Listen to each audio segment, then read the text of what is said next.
ಸಂತಸದ ಹುಡುಕಾಟ. ಸಂತಸಿ ಎಂಬ ಪದ ತುಟಿಗಳ ಮೇಲೆ ಮುಗುಳ್ನಗೆಯನ್ನು ಹುಟ್ಟಿಸುತ್ತದೆ. ಆಧುನಿಕ ಬದುಕಿನಲ್ಲಿ ಸಂತಸ ಕಣ್ಮರೆಯಾಗುತ್ತಿದೆ. ಅನುಭವದ ಮಾತು ಇಲ್ಲಿದೆ. ಇಂದು ನಮಗೆ ವಿದ್ಯಾವಂತರು ಸಿಗುತ್ತಾರೆ, ಆದರೆ ಬುದ್ಧಿವಂತರು ಬಹಳ ಕಡಿಮೆ. ನಿಜಕ್ಕೂ ಆ ಮಾತು 100ಕ್ಕೆ 100 ಸತ್ಯ. ವಿದ್ಯೆಯೇ ಬೇರೆ, ಬುದ್ಧಿವಂತಿಕೆಯೇ ಬೇರೆ. ಅನೇಕ ವಿಷಯಗಳ ಮೇಲೆ ಅಧ್ಯಯನ ಮಾಡುತ್ತಾರೆ. ಸಂಗೀತ, ಕಲೆ, ನಾಟ್ಯಗಳಲ್ಲಿ ಅತ್ಯುನ್ನತ ಸಾಧನೆಗಳನ್ನು ಮಾಡುತ್ತಾರೆ. ಆದರೆ ಮನಸ್ಸಿನ ಆಳಕ್ಕೆ ಇಳಿಯುವುದು ಕಲೆ ಬೆರಳೆಣಿಸುವಷ್ಟು ಜನಕ್ಕೆ ಮಾತ್ರ ಸಾಧ್ಯ. ಮೇಲೋಟಕ್ಕೆ ಅತ್ಯಂತ ಕಠಿಣ ಎನಿಸಿದರೂ ಮನಸ್ಸಿನ ಭಾವನೆಗಳನ್ನು ನಿಯಂತ್ರಿಸುವ ಕಲೆ ಬಹಳ ಸುಲಭ. ದುರದೃಷ್ಟವೆಂದರೆ ಈ ನಿಟ್ಟಿನಲ್ಲಿ ಯಾರ ಕಣ್ಣಿಗೂ ಹಾಯಿಸುವುದಿಲ್ಲ. ಮನಸ್ಸು ನಿಗ್ರಹಿಸುವ ಕಲೆ ಅರಿತವನು ಒತ್ತಡ ಎಂಬ ಬ್ರಹ್ಮ ರಾಕ್ಷಸನನ್ನು ನಾಜೂಕಾಗಿ ಹೊರಗೆ ತಳ್ಳಬಲ್ಲ. ಅವನು ಬದುಕಿನ ಯಶಸ್ಸಿನ ಏಣಿ ಹತ್ತಬಲ್ಲ. ನಿಷ್ಠಾತ್ ಈ ಬ್ರಹ್ಮವಿದ್ಯೆಯನ್ನು ಅರಿತವನ ಬದುಕು ಉನ್ನತ ಮಟ್ಟದಲ್ಲಿರುವುದು ಖಂಡಿತ.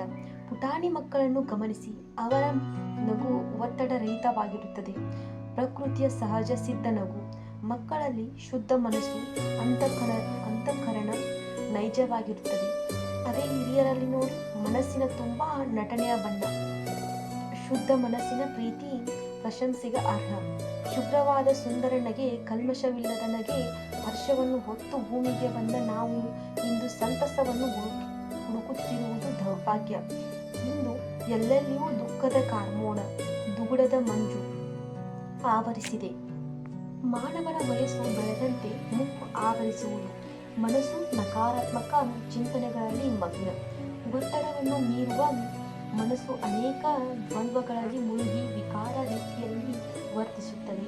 ಇಂತಹ ಫಲಿತಾಂಶ ರೋಗ, ರುಜಿನ, ಭಯ ಎಂಬ ಎಲ್ಲ ಒತ್ತಡಗಳನ್ನು ಮೀರುವ ಕ್ರೋಧಗಳ ನಡುವೆ ಜೀವನ. ಬದುಕು ಕುಗ್ಗುತ್ತಾ ಹೋಗುತ್ತದೆ. ಜೀವನ ಅತ್ಯಂತ ಕಡೆಗೆ ಬಹುಬೇಗ ಪಯಣ.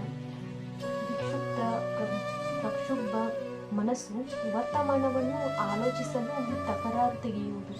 ನೈಜ ಸ್ಥಿತಿಯಲ್ಲಿ ಮರೆತು ಮನಸ್ಸು ಕಳೆದ ದುಃಖ ಮುಂದೆ ದೊರೆಯಬಹುದೇನೋ ಎಂಬ ಸಂತೋಷದ ಮರೀಚಿಕೆಯನ್ನು ಹುಡುಕುತ್ತದೆ. ಕೋಪ, ತಾಪ, ಅಸೂಯೆಗಳ ಬಿಡುಗಡೆ ನಮ್ಮ ಅಂತಃಕರಣದಲ್ಲಿ ಉಂಟಾಗುತ್ತದೆ. ನಮ್ಮಿಂದಲೇ ಭಾವನೆಗಳ ಉಗಮ ಪ್ರಾರಂಭವಾಗುವುದು. ಪ್ರತಿಯೊಬ್ಬನು ತನ್ನ ಆಸೆ ನೆರವೇರಿದರೆ ತಾನು ಸುಖವಾಗಿರಬಲ್ಲೆ ಎಂದು ಭಾವಿಸುತ್ತಾನೆ. ಆದರೆ ಆಸೆಗಳಿಗೆ ಕೊನೆಯಲ್ಲಿ ಒಂದು ಆಸೆ ನೆರವೇರಿದ ಮತ್ತೊಂದು ಆಸೆ ಉದ್ಭವ. ಆಸೆಗಳ ಸರಪಳಿ ಮನಸ್ಸಿಗೆ ಸಂಕೋಲೆ ಹಾಕಿ ಬಂಧಿಸುವುದು. ಮಕ್ಕಳಿಗೆ ಹಿರಿಯರಿಂದ ಬಿಡುಗಡೆಯ ಆಸೆ, ಅವಿವಾಹಿತರಿಗೆ ಮದುವೆಯ ಬಯಕೆ, ಆಸ್ತಿ ಇಲ್ಲದವರಿಗೆ ಸಂಪತ್ತಿನ ಆಸೆ, ಮಕ್ಕಳಿಲ್ಲದವರಿಗೆ ಮಕ್ಕಳ ಆಕಾಂಕ್ಷೆ. ಹೀಗೆ ಮಾನವನ ಆಸೆಗಳು ಒಂದೆರಡಲ್ಲ. ಮಾತು ಕೃತಿಗಳಲ್ಲಿ ಸಮನ್ವಯ ಇರಬೇಕು. ಆಗಲೇ ಆನಂದದ ಅನುಭವ ಉಂಟಾಗಿ ಹರ್ಷದ ಕಾರಂಜಿ ಚಿಮ್ಮುವುದು. ಮನಸ್ಸಿನ ಅಂತರಾಳದಲ್ಲಿ ಕುಂತಿರುವ ಕಸವನ್ನು ಹೊರಹಾಕುವುದು ಧ್ಯಾನ, ಯೋಗ, ಪ್ರಾರ್ಥನೆ ಎನ್ನುವ ಕಸಬರಿಕೆಯ ಆಸ್ವಾದಿಸು. ಪ್ರೀತಿ, ಸಂತೋಷ ಆಗಾಗ್ಗೆ ಉಕ್ಕುವ ಲಹರಿ ಅಲ್ಲ. ಸಂತೋಷ ನಿತ್ಯ ನೂತನ. ಆಗ ಹೃದಯದ ವೈಶಾಲ್ಯತೆಯನ್ನು ಬೆಳಗುತ್ತದೆ. ಹೊರ ಜಗತ್ತಿನಲ್ಲಿ ಸಿರಿವಂತಿಕೆ ಸಮೃದ್ಧಿಯಾಗಿ ಕಾಣಿಸುವುದು, ಆದರೆ ಹೃದಯದಲ್ಲಿ ಮಾತ್ರ ಬಡತನದ ಚಾದರ ಹೊತ್ತಿದ್ದೇವೆ.